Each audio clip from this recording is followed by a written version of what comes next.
Yeah, hello. It's time to noontime prayer. I brought the Adult Bible Study Guide of third quarter of 2025. It's titled Exodus.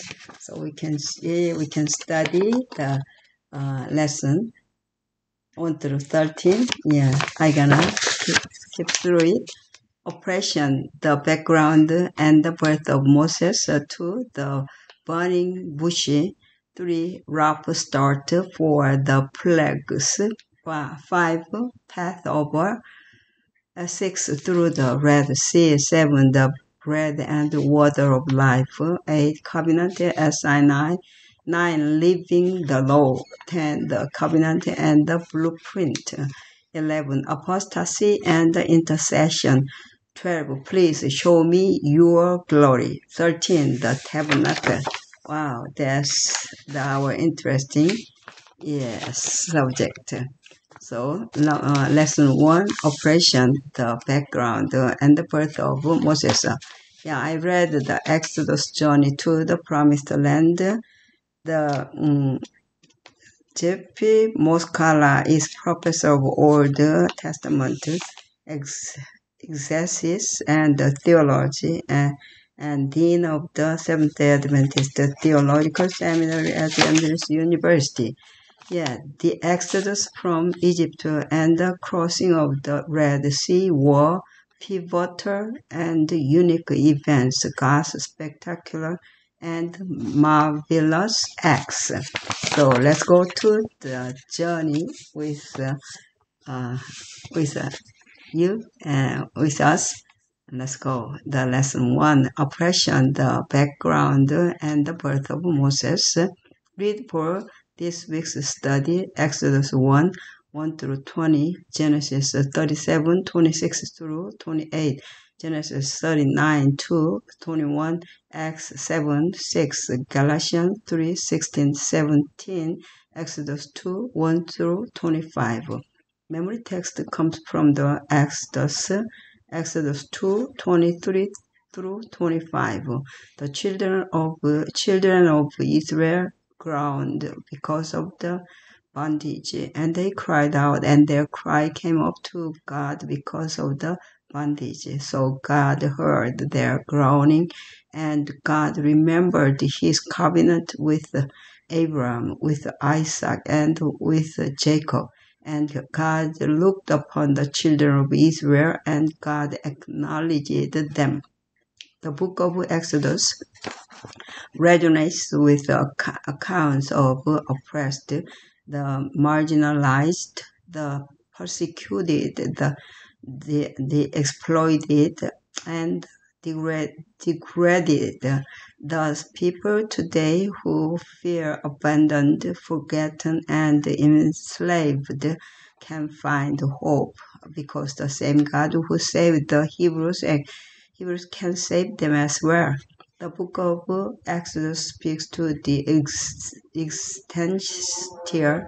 existential battles of life and to the injustice and trials that are part of this life. Everyone can be encouraged by the stories of God's interventions in favor of his suffering people. God hears the cry of the oppressed, sees their struggles, knows their tears, and in their agony comes to help. God takes the initiative to deliver those who trust in him. We need simply to accept by faith what he offers us. This is why the book of Exodus should be studied, for it points to what Jesus has done for us all. It is a book about redemption, deliverance, and final salvation, all of which are ours by faith in Christ Jesus and what he has secured for us. In the midst of the turmoil and darkness, if our eyes are fixed on God, we can recognize his presence, care, and help as he guides us to the eternal promised land. And Sunday, God's people in Egypt, the book of Exodus is called in Hebrew Shemot, literally names in English according to the opening words of that ancient document, and these are the names is how it begins. The names of the patriarch Jacob's family are uh, enumerated right at the start. Read Exodus 1 through 7. What crucial truth is found here?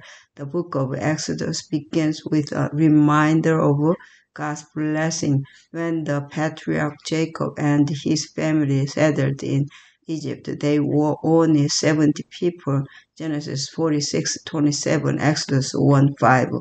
But the Israelites were fruitful and increased abundantly, multiplied and grew exceedingly mighty, and the land was filled with them. Exodus 1:7. By the time of the Exodus, however, they counted about 600,000 men on foot, besides the children. Exodus 12:37. Read Exodus 1:8 through 11. What was the situation of the Israelites at the time of the Exodus? The biblical text paints the story of the children of Israel in Egypt in dark colors. The book of Exodus begins with their enslavement by Egyptian taskmasters and the oppressive labor that they imposed upon the Hebrews. The book of Exodus ends, however, with God's peaceful and comforting presence in the tabernacle at the center of the Israelite camp. See Exodus 40. In between these two opposite poles, God's triumph is described by the Lord liberating his people from slavery, by his opening the Red Sea, and by his defeating the strongest army of that time. God's spectacular victory over the forces of evil is revealed. The story paradoxically stresses that the more the oppressors afflicted them, the Israelites, the more they multiplied and grew. Exodus 1:12. That is, no matter the human machination machinations, God is still sovereign and will save his people even if circumstances appear hopeless, at least from a human perspective. A new king arose who knew not Joseph. What does this account tell us about how we should never take circumstances, especially good ones, for granted? And today is Monday. The historical background: when Jacob's family arrived in Egypt after experiencing famine in the Canaan, Genesis 46, the Egyptian king was friendly toward the Hebrews because of Joseph and all that he had done for the Egyptians. The Pharaoh said to Joseph, "See, I have set you over all the land of Egypt." Then Pharaoh took his signet ring off his hand and put it on Joseph's hand, and he clothed him in garments of fine linen and put a gold chain around his neck, and he had him ride in the second chariot which he had, and they cried out before him, bowed the knee. So he set him over all the land of Egypt. Genesis 41 through 43. What was the key to Joseph's amazing success in Egypt after such a rough start? Read Genesis 37:26 through 28 and Genesis 39:21. The most plausible historical background to the Joseph story is the following. The new ruler in Exodus 1:8, who did not know Joseph, is Amos 15 AD through 1546 BC. Next came Amenhotep. Amenhotep first, 1553 to 1532 BC, the ruler who repaired the the Israelites and oppressed them. Later, Thutmosis first, 1532 through 1514 BC, issued the death decree for all the Hebrew male children. His daughter Hatshepsut,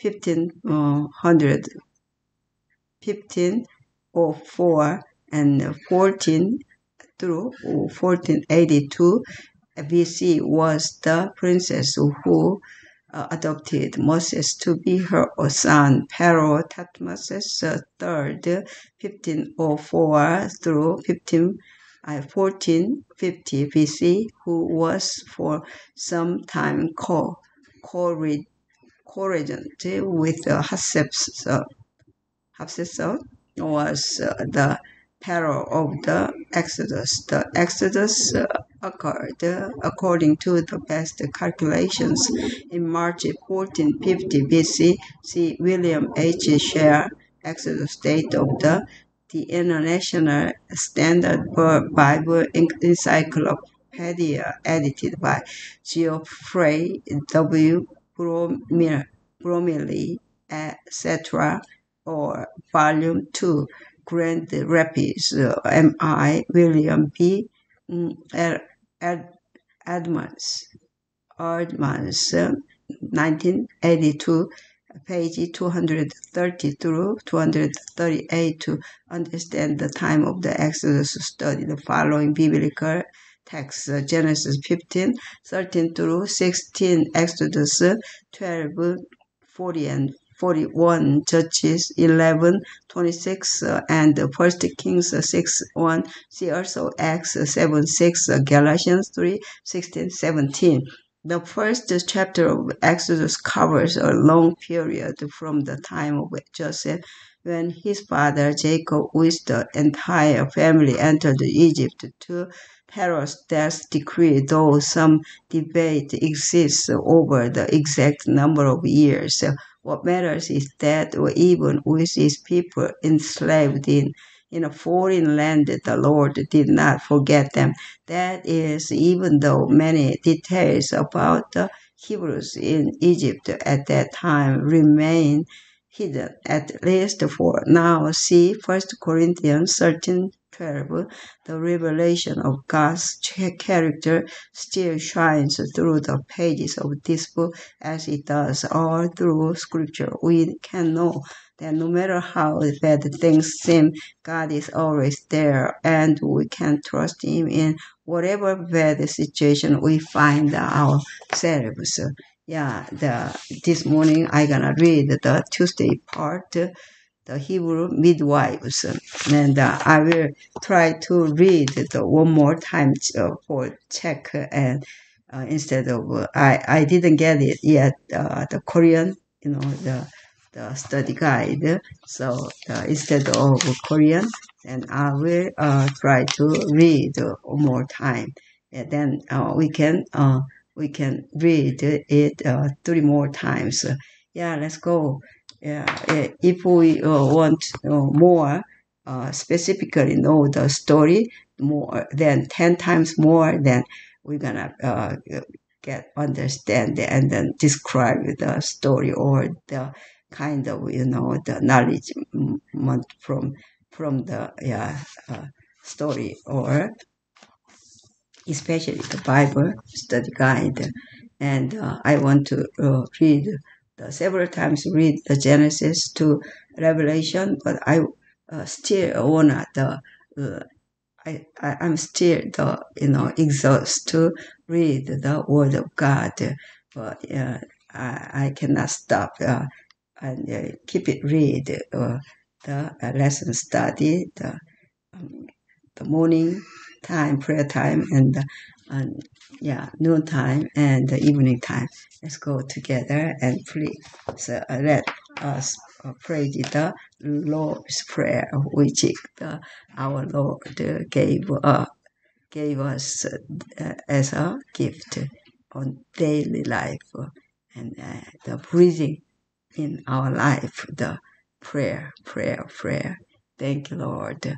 Our Father, which art in heaven, hallowed be thy name. Thy kingdom come, thy will be done on earth as it is in heaven. Give us this day our daily bread, and forgive us our debts as we forgive our debtors.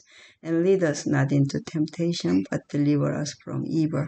For thine is the kingdom and the power and the glory for ever and ever. Amen. Amen. Yeah. See you.